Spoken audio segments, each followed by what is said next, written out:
You never know what's real behind the scenes when you're looking at any married couple.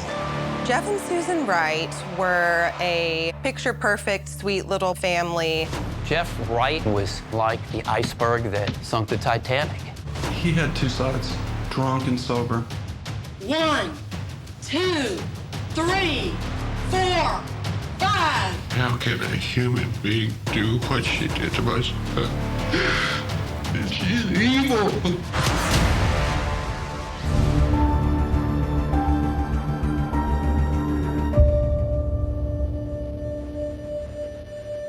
Susan Wright grew up in Texas. Her mom, a stay-at-home mother. Her dad, a mechanical engineer.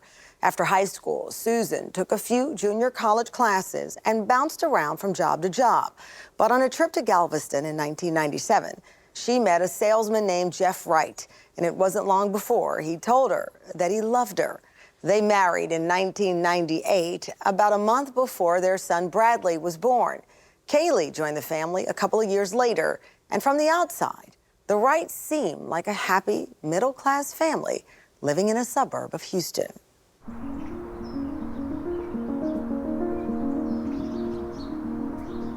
Jeff hoping his $47 didn't go ill-spent. Yeah! You never know what's real behind the scenes when you're looking at any married couple. He sold carpet. She was a stay-at-home mom with two kids. You probably thought that they were a typical, normal suburban couple. Jeff and Susan Wright were a normal middle-class couple, lived here in Houston. Susan was in her 20s. Jeff was a little bit older than her. They had a couple kids. Jeff was a fan of boxing. That was kind of a hobby of his. He liked to party a little bit. He was kind of an average guy. The jobs that Susan had before she met Jeff were primarily working her way through nursing school. She was a waitress. She was also a dancer at a strip club. So, Mom, give me a little milk to wash down that wonderful sulfur dioxide. Jeff was a good-looking guy. He had the gift of gab. But to me, he had so many levels to a deviant, destructive personality that Susan, like a lot of smart women, looked past. Chemistry is powerful, and chemistry will fill in a lot of the gaps on the relationship canvas. Jeff wasn't the best boyfriend, but he was still very sweet to her, at least at the beginning. Hey, Bradley. What's up, Bradley? Your son, too? Hey, son. What time is it? Jeff Wright, early on, like so many charming guys who have that dark side to them, was in what some of us call the honeymoon stage. Of course he courted her. Of course he wooed her. He brought her flowers and presents and made her think that she was the most important thing in his world. As soon as they got married and started having children, things just took a turn for the worse. Got any left? Me and my lover want some. Well, what's she look like? You look at Susan through the prism of hindsight and you think to yourself, how could she have ever found herself in this situation? The relationship fits the profile of an abuser. There was a power differential in age. She was a stay-at-home wife. He was working. He was liked by a lot of people. Abusers are really good at manipulating. They can prevent a space from being created where a survivor can't speak out. If Susan would have told, who would have believed her? Jeff Wright as a human being was not unlike the iceberg that sunk the Titanic. It's the 85% below the surface that brought that ship to its ruin, and it was the 85% of Jeff's personality that Susan was unable, unwilling to see. So how long did they leave you under that dryer? Way too long, because my hair's about as light as that little light bulb is on there. Domestic violence is not bound by any area code, zip code, economic earning range. It happens in the best of places, in the best of neighborhoods, and like so many battered women, Susan didn't believe that reporting it would ultimately make a difference. Susan Wright was, in my estimation, a poster child for being a battered woman. I believe in my heart of hearts that the final time that Jeffrey Wright was intimate with Susan Wright was wholly non-consensual.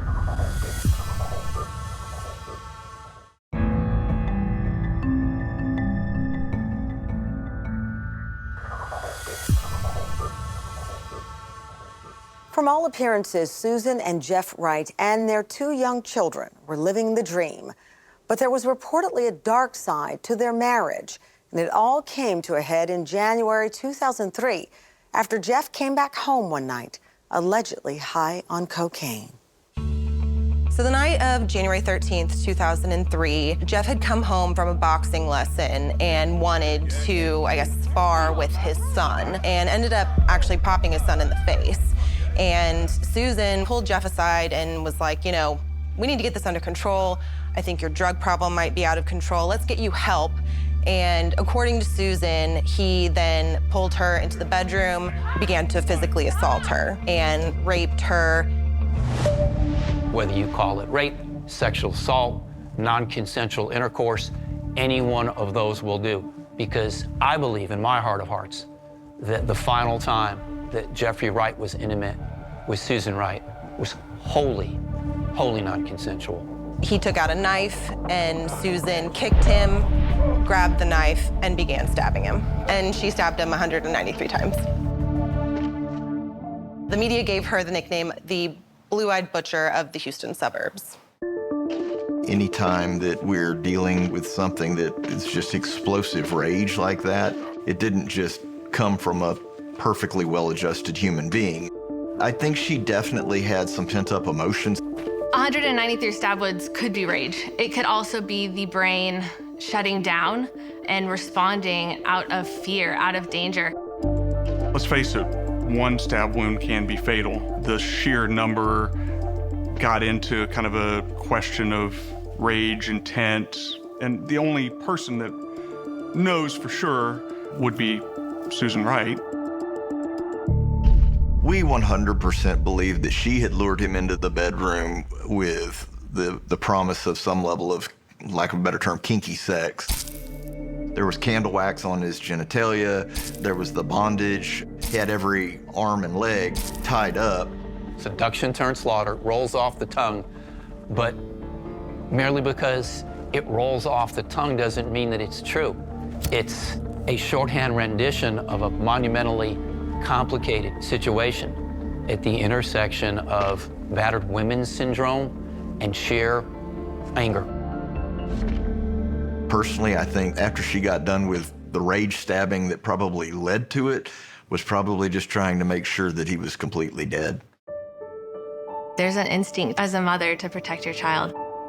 And then if that escalated, just the overwhelming experience of the shutdown of some of the systems in the brain that just escalated the situation because she wasn't able to think through in the way that we would as a normal, level-headed, not triggering individual. There must have been just incredible levels of danger and fear for her.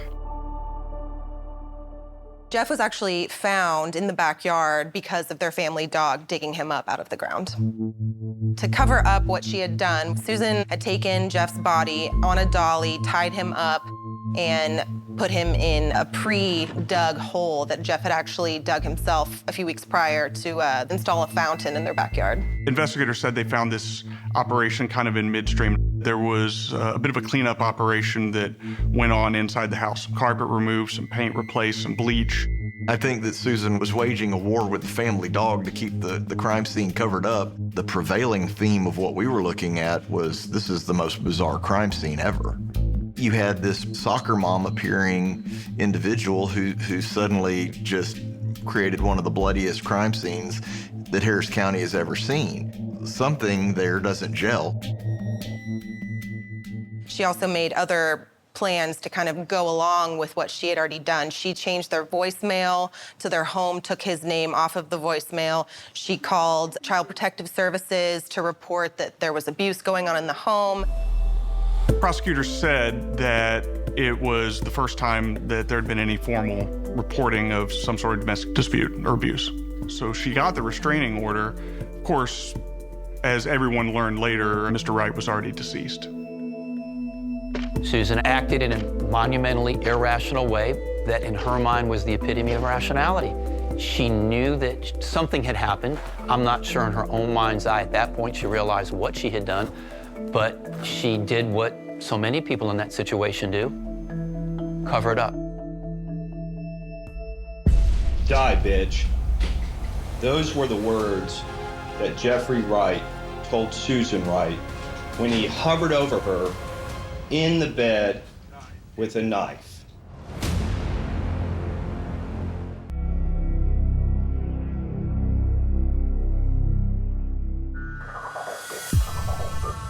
There was no question that Susan Wright killed Jeff Wright by stabbing him 193 times. Was there a history of domestic abuse? Was this self-defense or murderous rage? There were two versions of what happened in their bedroom that night, but only Susan was alive to tell the story. If you're a lawyer and someone shows up in your office and tells you that they've committed a crime and the police don't know about it yet, what do you do? What are your obligations? And that was the scenario that Neil Davis had when Susan Wright at some point contacted his office and said, I killed my husband and he's buried in a hole that he dug as part of a garden. Neil Davis, who at that time was a young rookie criminal defense attorney, went down to the intake division of the Harris County District Attorney's Office and talked to a senior prosecutor.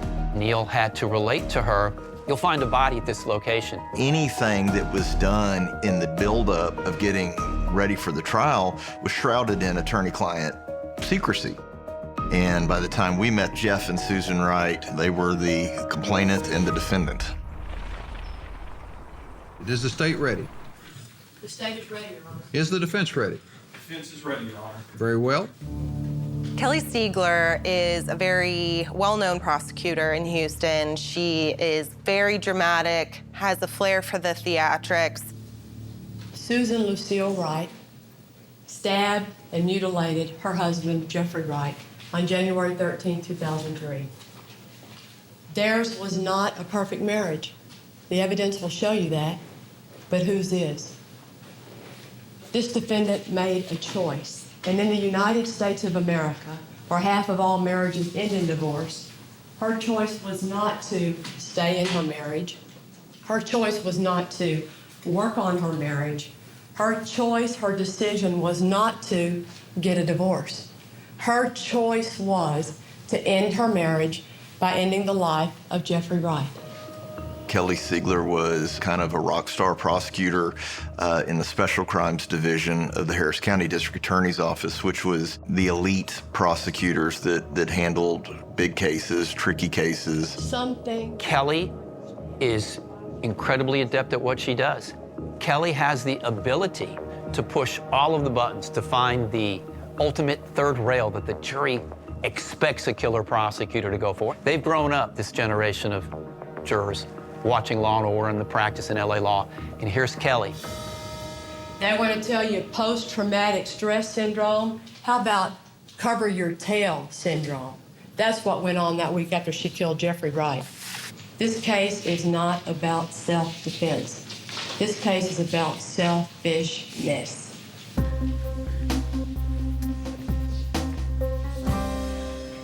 Die, bitch. Those were the words that Jeffrey Wright told Susan Wright the evening of January 13th, 2003, when he hovered over her in the bed with a knife. In that moment, she's got to make a split-second decision. We're going to show you that she had to decide whether she was going to do something about it or she was going to be killed. Susan was trapped. There's no other way to describe it. She saw herself on that night at an intersection, one of which results in Susan being buried in the backyard or Jeff Wright. She was convinced that if she left Jeff, he would kill her. And out of sheer terror, she stabbed him over and over. Ladies and gentlemen, Susan Wright is not guilty because she acted in self-defense. At the end of this case, I'm going to ask you to end this nightmare for Susan. Let her get on with her life and find her not guilty. Thank you. Self-defense was the ultimate defense strategy for Susan Wright's team, claiming that the abuse situation had lasted to the point and boiled to the point where she felt like she had no way out. Kelly Sigler, the prosecutor in the case, countered that even if there was abuse, that it did not justify this kind of killing because it was not a defensive killing. We never believed that Jeff Wright was the perfect husband or perfect human being, but we absolutely never got the impression that he was the serial abuser that she attempted to portray him as during trial. Did you ever see anything that indicated to you there was any abuse going on in that marriage? No, I did not. Did you ever witness Jeff physically abuse Susan? So many over the years. How would you describe their relationship? Jeff was very controlling toward Susan. Was it more like a master-slave relationship? Definitely. Who was the master? Jeff was. And the slave? Susan. Was Jeff a person who was prone to anger or prone to temper tantrums, or was he a peaceful person? How would you describe him? He had two sides, What were those two sides? drunk and sober. Knowing the kind of person Jeff is, as you know him, would it surprise you if he physically abused a woman? No. Did it seem like something out of Leave It to Beaver? No. Did it seem like something out of Ozzie and Harriet? No. When you found out that there was a death on Berry Street, who was the person that you thought died? I thought it was her. If the defendant were to get up on top of Jeffrey Wright, something like this, and straddle him, and she's right-handed, how do you think she held the knife?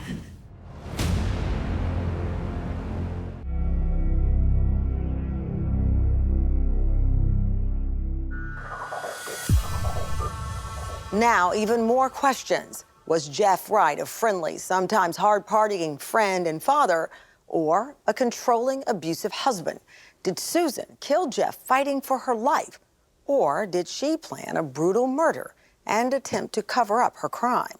Whichever story the jury was believing, Kelly Sigler, the no-nonsense prosecutor, was about to raise the level of drama in the courtroom. Kelly Sigler, the prosecutor in the case, portrayed Susan Wright as an angry wife who wanted to kill her husband. And again, there was the issue of domestic abuse. Even if there had been domestic abuse in the relationship, according to prosecutors, there was no defense for what she did. How many wounds altogether were in the head area of Jeffrey Wright's body, sir? 41 the face and the left side of the head, 23 in the neck. How many wounds to the abdomen, sir? 22. How many total wounds to pubic region and genitalia area? 7. What is your opinion as to the cause of death of Jeffrey Wright? Multiple sharp force injuries. You're in no way here to testify or give an opinion as to whether Susan Wright acted in self-defense, correct? He was restrained when these wounds were inflicted. Now that's your opinion. That is my opinion based on the injuries and other findings at the scene and an autopsy. Were you there at the time of death? No. As brutal as the killing was, and as spectacular some of the details were, if you ask anybody that's at all familiar with this case, what the thing they remember most about it is, it's Kelly Sigler on top of the lawyer in the bed in the courtroom, mimicking the stabbing. Kelly basically brought in the bed that Jeff Wright had been murdered in and recreated the scene in the courtroom because she wanted to send the message home to the jury that this isn't just some flat crime scene photo. This was a man who met his demise in a slow, painful, horrific fashion right here, right in front of you. If I stand next to the defendant and we're both barefooted, do we appear to be the same height? Very close. And how tall? It might be possibly the single most gripping courtroom scene we've had locally and nationally. She brought the bed where the killing occurred into the courtroom. Paul is going to be the victim in this case. Can you lay down on the bed first of all for us? Objection to term victim. It's for this jury to decide if Jeff Wright was a victim in this case. Tied one of her fellow assistant DAs, who was approximate in size to Mr. Wright, to the bed. In her pantsuit, climbed on top of the bed, on top of him. If the defendant were to get up on top of Jeffrey Wright, something like this, and straddle him. And mimed the multiple stabbing. How do you think she held the knife? Put it in my hand.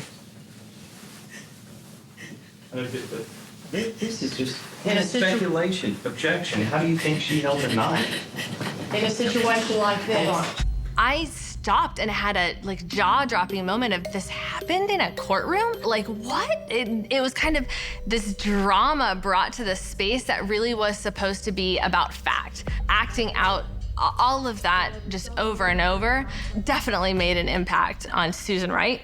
It made an impact on the individuals sitting in the courtroom, and it undeniably made an impact on the jurors. Did you see anything consistent with a stab to the penis? Not to the penis itself, no. Because you saw what? It was nicked. It was a superficial cut. Superficial slicings like this. Right. Okay? I don't know that the jury can see her. I'm sorry, Judge. But more superficial movements to the penis area, not a stab area. A stab. Not a penetrating stab. It was, in my opinion, very dramatic and crass. It was unnecessary, but the judge allowed it. I think it really hit home with the jury. It gave them a front row seat to this salacious scenario. Where were most of the wounds concentrated on the body of Jeffrey Wright? The chest, the neck, and the chest. We're talking about basically from above his belt to right below his chin.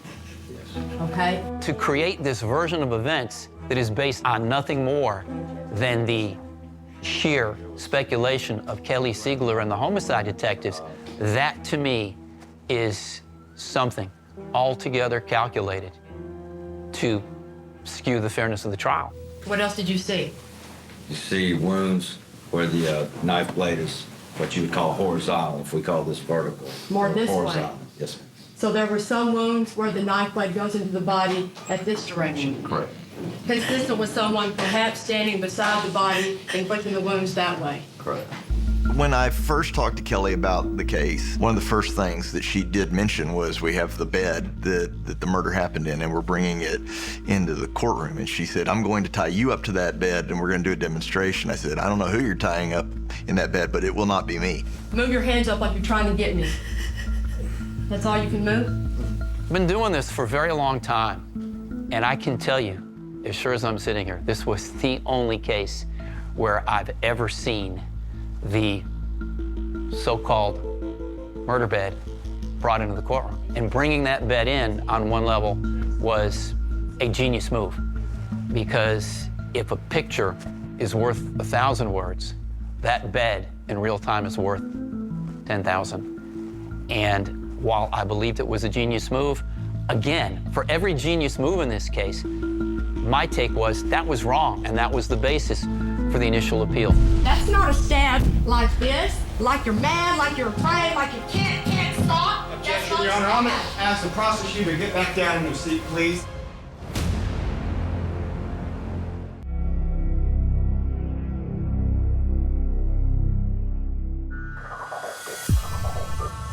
Susan Wright killed her husband, Jeff, on January 13, 2003, stabbing him 193 times and burying him at their home. Over the following week, she cleaned up the house, took care of her children, and filed a complaint with Child Protective Services alleging that Jeff hit their 4-year-old son, which resulted in a warrant being issued for her dead husband's arrest. On January 24, 2003, she turned herself into authorities. The case was extremely strong. This was not a whodunit, it was a whydunit, and in our experience, the whydunit was not a particularly strong argument. Your Honor, the defense would call Susan Wright. This jury had to hear from Susan, had to see what happened that night through the lens of a woman who was acting out of the urge to save herself. Survivors want to be heard. Their voices have been taken away by their abuser. So being able to tell her story was a way for her to use her voice. We were flying blind on knowing what Susan was really going to say if and when she took the stand. Susan, are you a violent person? No. Before this case here today, had you ever been arrested or put on probation or even charged with anything criminal? No. After you graduated from high school, where did you work? I worked at Gold Cup. What did you do at Gold Cup initially? I danced for 2 months. Why'd you quit being a dancer? I didn't like it. One of the defining moments during Cross was Susan was a topless dancer. I mean, so what? What does that have to do with her culpability at the guilt innocence stage? I think that when a jury hears the word stripper or dancer, it automatically makes the jury think that she was out to get money, out to ruin Jeff's life. When you did that dancing, you agree with me that the way you made money doing that was to seductively, provocatively, with no clothes on at all, let strange men come up to you and pretend to those men for all you could that you liked them.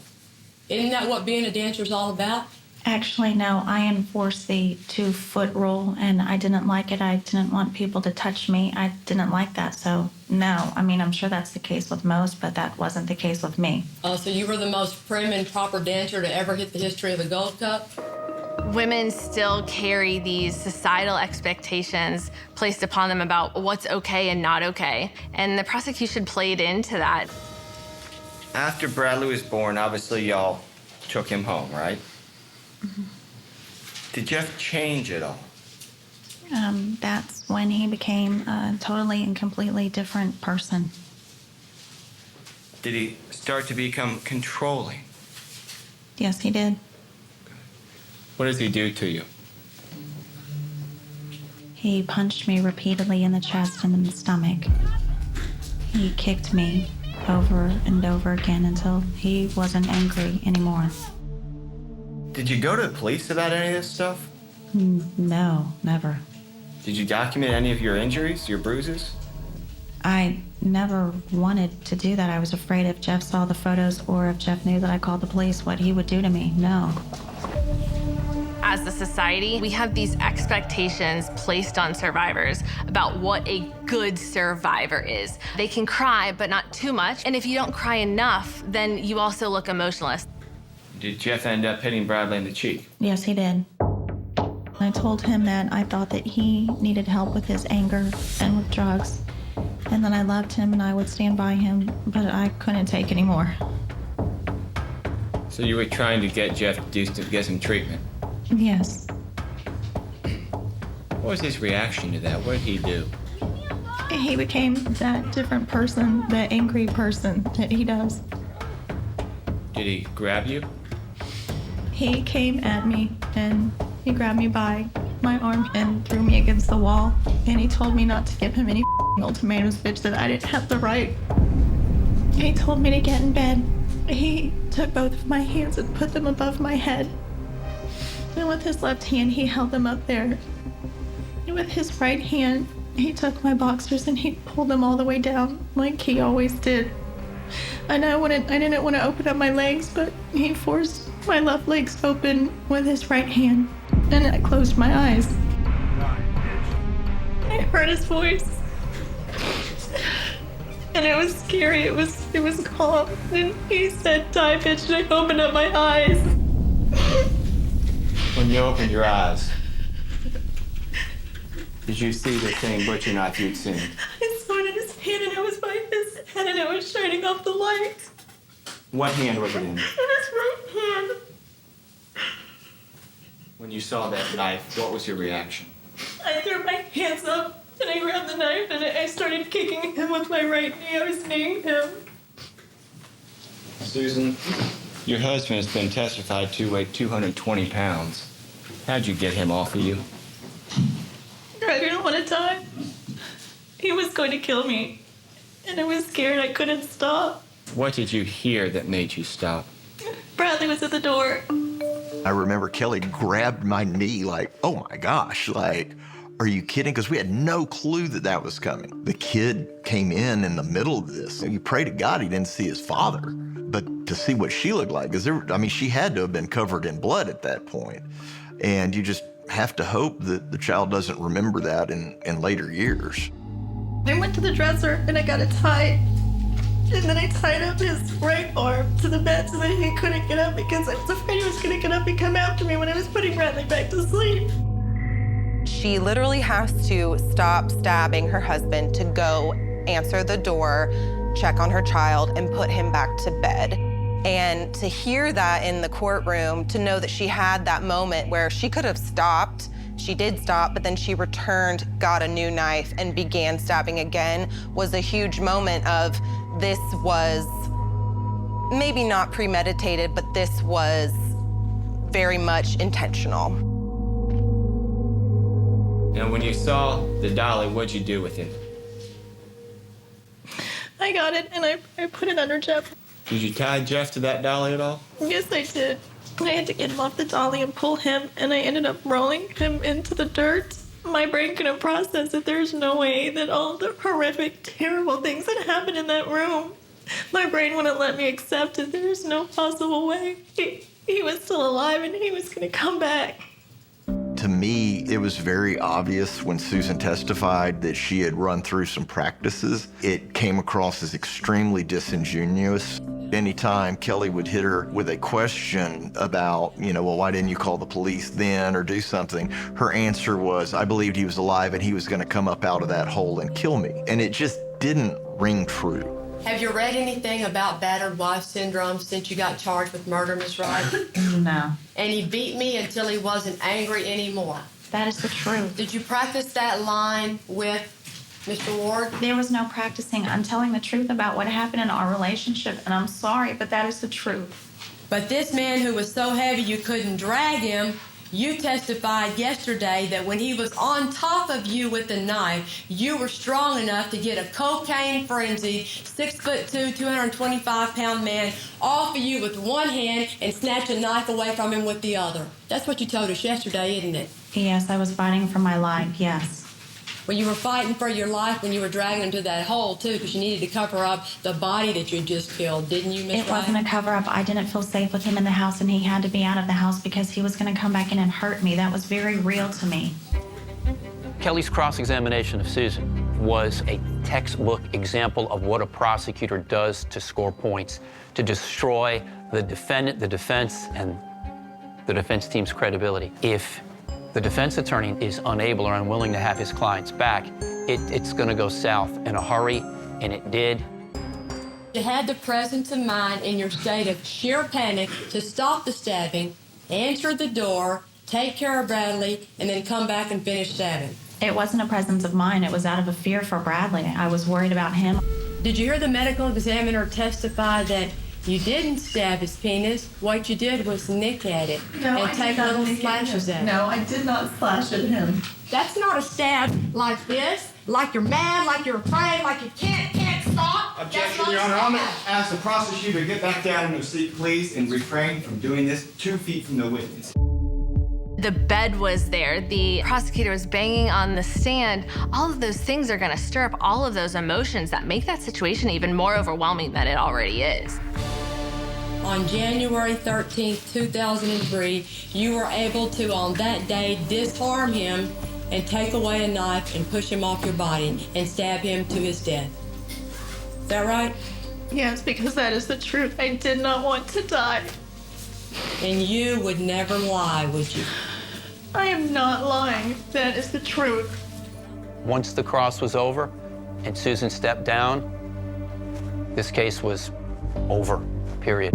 1, 2, 3, 4, 5, 6, 7, 8, 9, 10.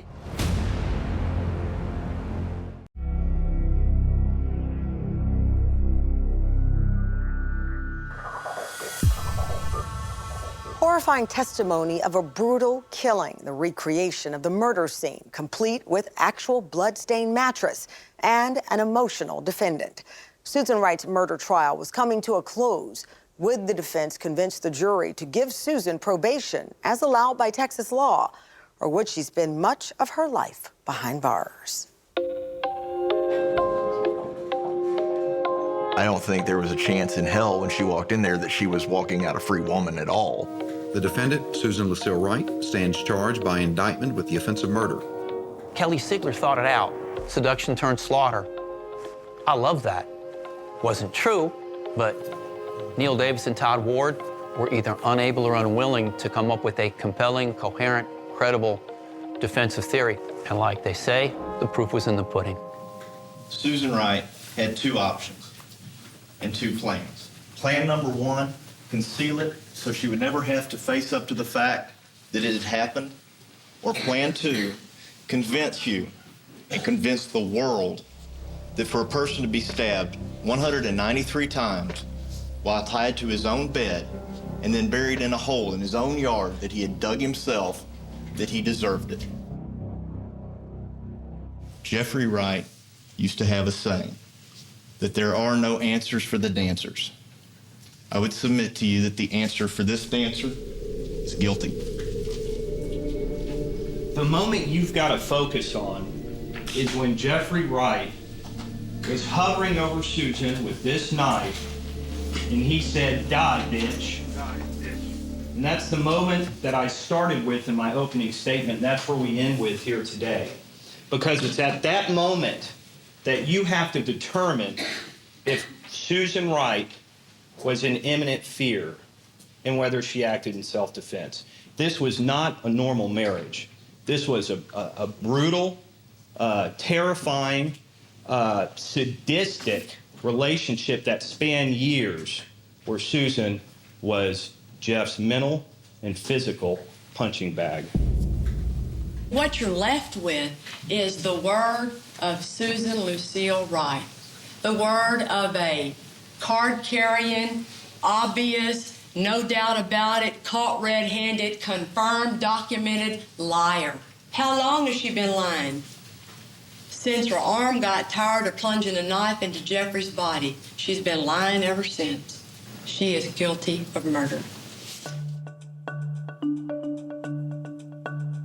Has the jury reached a unanimous verdict?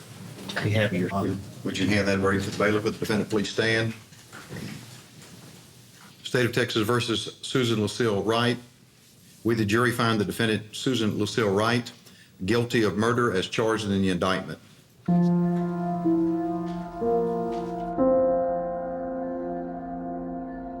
The jury in this case has rendered its final decision, and while we disagree with the decision, we strongly believe that Susan acted in self-defense. I personally did not find her credible. There was too many holes in her story, and that's my opinion. To the extent that this jury was out, I believe, 5 hours, that tells me that by the time they went back in the jury room, read the jury instructions, selected a foreman, maybe ordered pizza, they're like, okay, let's go around the table. All right, yeah, that's that. And it's a one-word verdict, guilty. I was not surprised at the verdict with the lack of information brought into the courtroom about domestic violence, about experiences of trauma. While we may have been sympathetic that he wasn't the ideal husband, we absolutely never got the impression that he was the serial abuser that she attempted to portray him as during trial.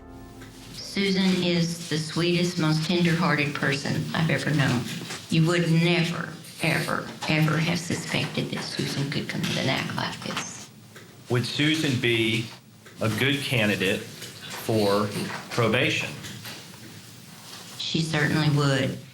I mean, how can a human being do what she did to my son? Stab him in the eyeballs when he's awake. I can't believe she did. She's evil.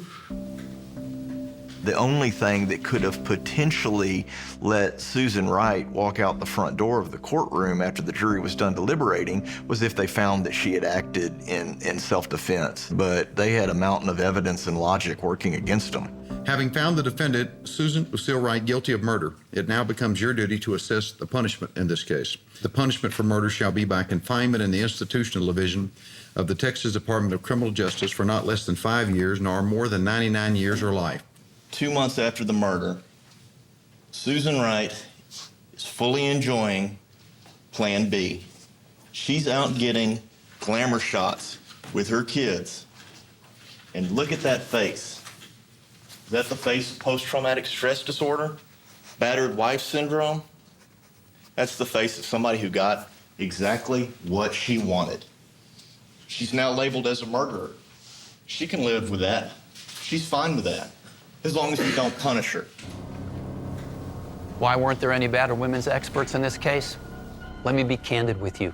Trying this case, either at guilt, innocence, but particularly punishment, without an expert on battered women's syndrome is like doing Hamlet without Hamlet.